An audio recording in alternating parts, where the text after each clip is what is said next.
Et salut à tous les amis, c'est Crypto Partage, j'espère que vous allez bien. On se retrouve pour la vidéo d'analyse du 22 décembre 2020 avec une map plutôt multicolore, même je dirais plutôt dans l'ensemble verte.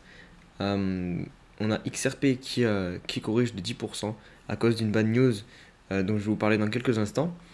Bitcoin qui est de retour aux 23 300 dollars après son petit flash crash qui nous a amené jusqu'à 21 800. ETH 630, Litecoin qui repart aussi de plus belle à 110 dollars. Donc on va analyser pas mal d'altcoins en deuxième partie de vidéo, vous avez l'habitude maintenant.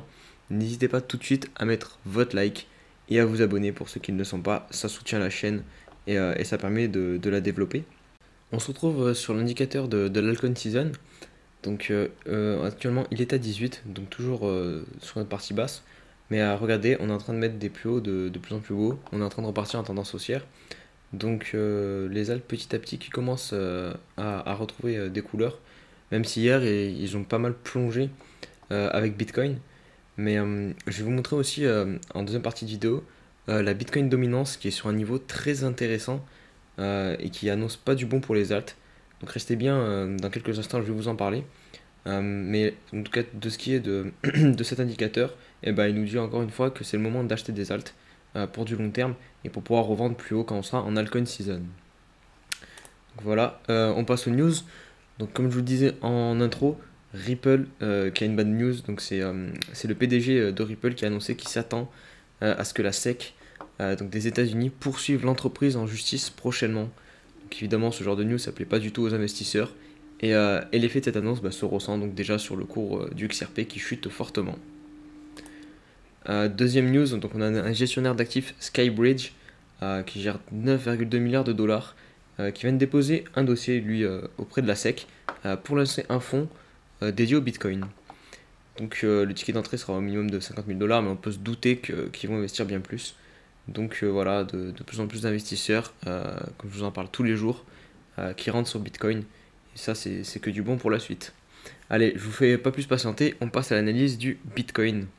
Alors, juste avant de passer à l'analyse du Bitcoin, je voulais faire un point du coup sur cette Bitcoin dominance qui est en train de nous faire quelque chose de très intéressant. Donc là, regardez, en rouge, on a la trend baissière qui tient depuis le top de août 2019. Et là, vous voyez qu'on est en train, à chaque fois, on butait pile poil dessus, même on méchait dessus. Et là, la mèche, elle a dépassé la trend. Parce que là, la clôture weekly n'est pas terminée. Donc, pour tous ceux qui pensent que les alts vont commencer à bien pumper, il faut même ceux qui sont majoritairement exposés aux altcoins, ça, c'est clairement pas une bonne news. Parce que ça voudrait dire d'ailleurs qu'à mon avis, on irait chercher cette zone-là. Donc, au niveau des 70% de dominance.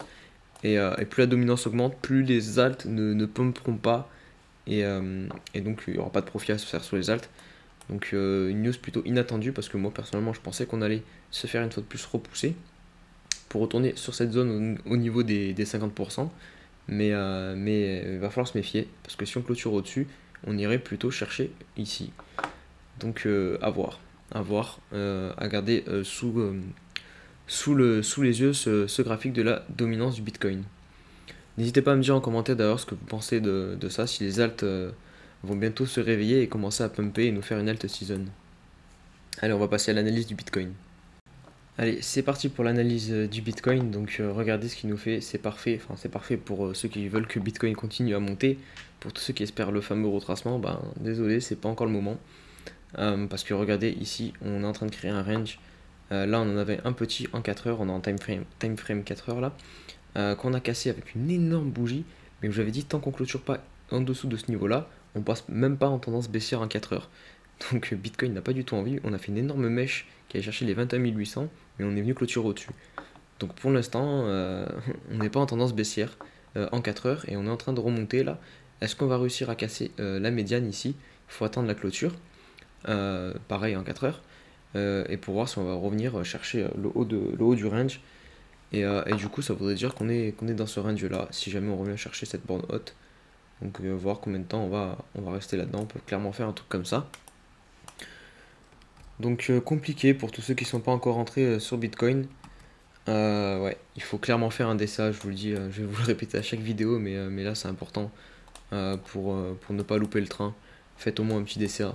Parce que la correction de 30%, elle peut très bien arriver à 30 000 dollars, à 35 000. C'est impossible à prévoir. Surtout que là, regardez, en 4 heures, on a bien dégonflé l'oscillateur, enfin le RSI.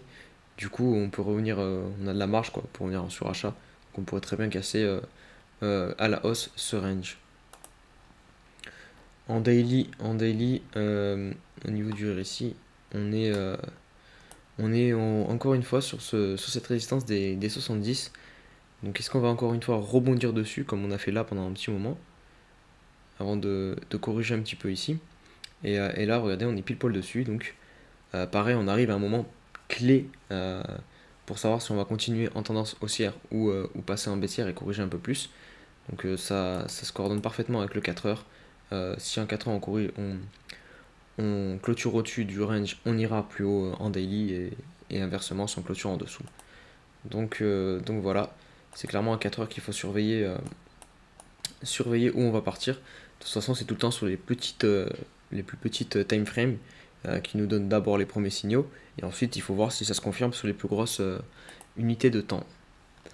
Donc voilà pour Bitcoin. Je pense qu'on a fait un bon petit tour pour aujourd'hui. On va passer aux altcoins. Allez, on attaque les alts avec El Famoso Elrond qui n'en finit plus de monter. Lui vraiment, même quand Bitcoin a retracé, il continue de monter. Donc là on a en 4 heures. Regardez comme c'est parfait en 4 heures. On monte vraiment en faisant des escaliers, hop, à chaque fois en venant s'appuyer sur cette trend. Donc que vous dire de plus que ça peut continuer de monter en fait. Enfin, tant qu'on casse pas cette trend du moins. Là pareil on consolide un petit peu, on fait dégonfler le RSI. Donc pour moi, tant qu'on casse pas la trend, on est encore en tendance haussière, donc il n'y a pas de souci sur Elrond. Pareil, hein, là il faudrait faire du DCA pour ceux qui veulent à tout prix rentrer ou attendre la fameuse correction, mais est-ce qu'elle va venir? Enfin, quand elle va venir, on ne sait pas. Donc voilà. En daily, regardez, on est sur une trend très verticale là. Donc il va falloir corriger un moment en daily. En plus, on est en surachat sur le RSI. On va revenir chercher les moyennes mobiles aussi, donc la MA7. Regardez, on est pas mal décollé depuis un petit moment, donc on va venir s'appuyer dessus à un moment ou un autre. Et ça sera un bon moyen, un bon endroit pour payer Elrond ou recharger pour ceux qui en ont déjà. Niveau des bornes de Bollinger, on est aussi très haut. Donc voilà, de toute façon ça se voit qu'on est en train de monter de façon presque verticale. Donc c'est pas le moment d'acheter. Mais plutôt le moment de chercher des achats, des ventes. Après, tout dépend de votre plan d'investissement. On passe à XRP. XRP en daily. Attendez, c'est pas très beau. Hop, voilà. Voilà, il y avait mon triangle de compression. J'avais mis l'objectif un peu trop bas. Mais finalement, je pense que ça se tient, surtout avec la bad news qui vient d'arriver. Là, regardez, on est pile poil au niveau de cette clôture, ici, d'une année plus bas. Donc vraiment, si on clôture en dessous, là, je suis quasi sûr qu'on ira chercher les 0,32 très rapidement en daily. Donc là, je vous avais prévenu tous ceux qui voulaient garder vos XRP, alors qu'on avait fait quand même une belle performance en allant chercher les 0,80. Vous savez à quoi vous exposez avec ce genre de tokens qui sont ultra volatiles. Regardez la hausse qu'il a fait là, enfin, c'est du grand n'importe quoi en termes de volatilité. Donc il peut très bien nous refaire pareil, mais c'est clairement un peu du casino pour moi. Donc voilà, si vous êtes conscient de ça, il n'y a pas de souci. Mais là, ouais, on pourrait revenir ici sur le haut du range. Et pour ceux qui sont toujours pas rentrés et qui souhaitent rentrer sur XRP, si jamais on revient sur ce haut du range, je pense que là, du coup, c'est un bon prix pour payer XRP. Vu les gains potentiels qu'on peut faire sur ce genre de token, le risque rewards est plutôt intéressant. On va passer au CRO de crypto.com. N'hésitez pas à me dire en commentaire si vous voulez que j'analyse un de vos tokens. Là, il y a Atom qui m'a été demandé par un abonné, je vais le faire tout de suite, enfin juste après. Mais si vous voulez que j'analyse un de vos tokens, n'hésitez pas à me le dire en commentaire. Donc là, en daily, CRO, on est toujours dans une zone très risquée. On n'a pas clôturé en dessous de ce plus bas, donc c'est plutôt pas mal ça. Donc pour l'instant, on attend. Faut pas clôturer en dessous de ces bougies daily là. Tant qu'on reste ici, ça va, on est en train de marquer des bottoms pour pouvoir repartir en tendance haussière. On va passer à Atom Cosmos, donc, qui m'a été demandé par un abonné. J'ai pas mal de ce token moi aussi. Et là, il nous fait un truc un peu dégueu, vu que, regardez, il était dans un canal aussi depuis un petit moment. Et, et là, bah, il semble avoir cassé à la baisse. Donc c'est pas top. À voir, mais ouais. Il faudrait qu'il réintègre rapidement ce canal haussier. Et je vais terminer la vidéo par Tezos, parce que c'est un token que j'aime bien aussi. Et voilà, pourquoi pas vous le faire. Je pense qu'il est pas mal, il y a pas mal de personnes qui en ont vu sa position sur CoinMarketCap. Donc regardez sur Tezos, en weekly, pour moi on est dans un canal haussier aussi, avec une borne basse où on a eu pas mal de points de contact. Et là vraiment, on est vraiment en train de la travailler. Donc si jamais ça lâche, ça va descendre très fort à mon avis sur Tezos. Donc faut pas que cette trend lâche. Sinon ouais, ça sera pas top. Et pour ceux qui du coup veulent investir sur Tezos à long terme, là c'est clairement un bon niveau de prix, hein. Tout ça, là, toute cette zone là, vous pouvez recharger du Tezos à fond. Voilà pour la vidéo du jour. J'espère qu'elle vous a plu. Si c'est le cas, n'hésitez pas à liker, ça me fait super plaisir et ça me motive à continuer. Et quant à moi, bah, je vous dis à demain pour une nouvelle vidéo. Allez, ciao ciao.